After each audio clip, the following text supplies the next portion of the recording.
Hinamak na manugang. Kabanata 31. Nagmamadaling tumakbo ang marketing manager sa meeting room, pawis na pawis. Hindi maganda, Presidente Liwes, may malaking nangyari. Pinigil ni Old Lady Liwes ang kanyang galit at sinabing, ano ang nangyari? Bakit ka nalilito? Napabuntong hininga ang marketing manager at sinabing, President Liwes, ang One How Company ay nagpakalat na gumamit tayo ng disenyo ng ibang tao. Ngayon, alam na ng lahat ng industriya ng konstruksyon ng lungsod na ginamit natin ang disenyo ng ibang tao. Ang construction company na napag-usapan din namin noon, hiniling nila na ihinto ang kanilang pakikipagtulungan at imbestigahan ang pinagmula ng disenyo. Ang pangungusap na ito ay parang isang malaking bato na bumasag sa isang lawa. Agad na napuno ng gulat ang puso ni matandang Ginang Liwes. Nanginginig ang katawan niya at napahiya siya sa upuan. Paano naging ganito? Naramdaman ni Old Lady Liwes na ang lupa ay nanginginig at ang mga bundok ay nanginginig. Ang ganitong uri ng balita ay nakakasira sa isang kumpanya ng disenyo. Naisip pa niya na magkakaroon ng tuloy-tuloy na daloy ng mga collaborator na darating para hanapin siya at hihilingin na wakasan ang pakikipagtulungan. Bukod dito, sa ganitong uri ng record, ang bagong proyekto ay malamang na hindi magtatagumpay. Wala nang handang makipagtulungan sa Liwes Group. Kung hindi ito mahawakan ng ayos, maaaring ganap na matapos ang grupo ng Liwes. Namutla ang mukha ni Old Lady Liwes. Hindi niya alam kung ano ang gagawin. Nagmamadaling tanong ni Mark Liwes, Lola, ano po ang dapat nating gawin ngayon? Nataranta rin ang ibang pamilya sa Liwes, ngunit wala silang maisip sa ganoong kaikling panahon. Saglit na nag-isip si Mark Liwes, at nagliwanag ang kanyang mga mata. Sabi niya, let's push this matter all to Jane Liwes. Sabihin mo sa kanya na ninakaw niya ang blueprint ng ibang tao. Ang sumalubong sa kanya ay binigyan siya ni Old Lady Liwes ng isang matinding sampal. Galit na sinabi ng matandang Ginang Liwes, basura ka rin. Hindi na nga maganda ang kakayahan mo, tapos wala ka pang utak. Ano ang silbi ng pagdiin nito sa kanya sa oras na ito? Nang ibigay namin ang blueprint sa One How Company, ang pangalan mo ang nakasulat sa blueprint. Walang kwentang itulak ito kay Jane Liwes. Habang nagsasalita siya, galit na pinagalitan ni Old Lady Liwes si Mark, kung makakagawa ka ng magandang blueprint, kailangan ko pa bang gamitin ang blueprint ni Jane Liwes? Magiging ganito ba ang mga bagay? Tinakpan ni Mark Liwes ang mukha at hindi naglakas loob na magsalita. Lola, ano ang dapat nating gawin ngayon? Tanong ni Megan Liwes. Sandaling natahimik si Old Lady Liwes bago ito bumuntong hininga at sinabing, sa oras na ito, si Jane Liwes lang ang makakalutas nito. Tutal, ang larawang ito ay iginuhit niya at may kakayahan din siyang gawing realidad ang disenyo. Hindi masyadong maganda ang ekspresyon ng ibang tao, lalo na si Mark Liwes. Gusto niya talagang hanapin si Jane Liwes para malutas ang problema. Hindi ba ibig sabihin nito ay ibibigay na sa kanya ang posisyon ng design director? Kaya naman, dali-dali niyang sinabi, Lola, tinanggal na po si Jane Liwes. Hindi na po siya empleyado ng ating Liwes Group. Malamig na sinabi ni Old Lady Liwes, so ano? Papabalikan ko siya. Pagkasabi noon ay agad niyang tinawagan si Jane Liwes. Gayunpaman, naka-off pa rin ang telepono ni Jane Liwes. Ito ang itinagubilan sa kanya ni Alex Dixon na huwag nang pakialaman ang mga problemang ito.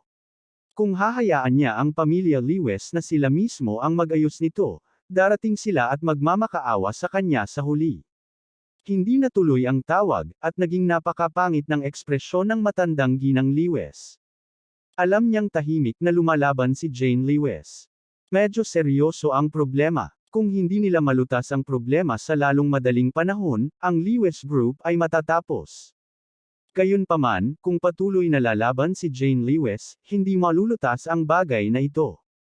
Sa pag-iisip nito, bumuntong hininga si Old Lady Liwes at sinabing, sige, dahil gusto ni Jane Liwes na magpasikat. Kung gayon, ako mismo ang pupunta at makiusap sa kanya.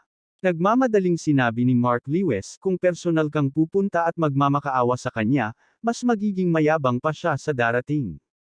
Pinandilatan siya ni Old Lady Liwes at galit na sinabi, tumahimik ka. Kung hindi ako pupunta at magmamakaawa sa kanya, kaya mo bang lutasin ang problemang ito para sa akin? Nahiya si Mark Lewis kaya hindi siya makapagsalita. Wala talaga siyang magawa.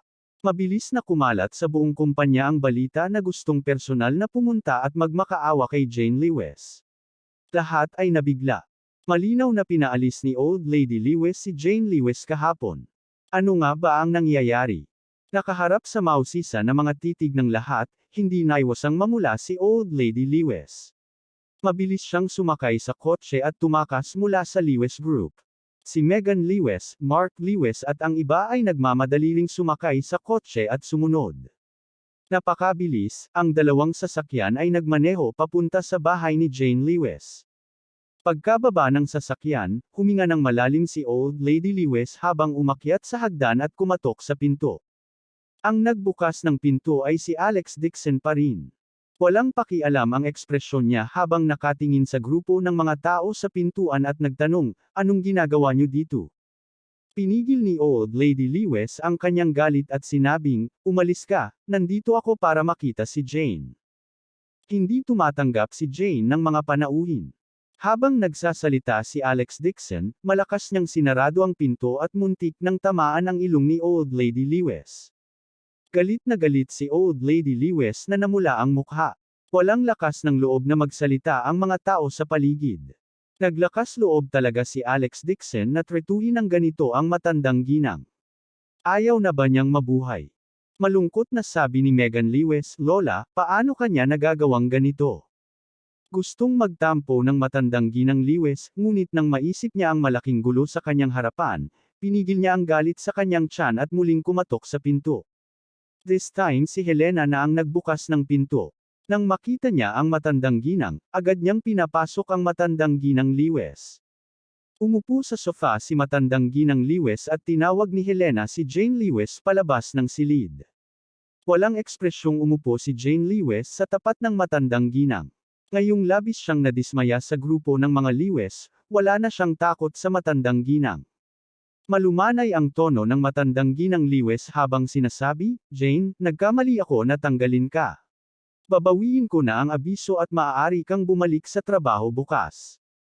Bago pa makapagsalita si Jane Lewis, nagpatuloy si Alex Dixon, "Gusto niyong isipin namin ito na hindi nangyari. Napaka-imposible naman. Tumahimik ka. Alex Dixon, isa kang basura, paano mo nagawang pagsalitaan ang lola mo? Gusto mo na bang mamatay?" Mabangis na sigaw ni Mark Lewis. Sinulyapan siya ni Alex Dixon at walang pakialam na sinabi, "Ang Lewis family ay nagkakaroon ng ganitong problema dahil sa iyo. May mukha ka pa ring tawagin akong basura." Pagkatapos sabihin iyon, malamig na umimik si Alex Dixon at sinabing, "Mark Lewis, sabihin ko sa iyo, hindi ka karapat-dapat na magsalita sa Lewis family. Kung ayaw mong makipag-usap ng maayos, maaari kang mawala ngayon. Walang sinuman na pipigilan ka." Gusto siyang sawayin ni Mark Lewis ngunit nakita niya ang matandang ginang Lewis na nakipagtitigan sa kanya at pinapagalitan, "Tumahimik ka." Si Mark Lewis ay nakadama ng mali at maaari lamang tumabi.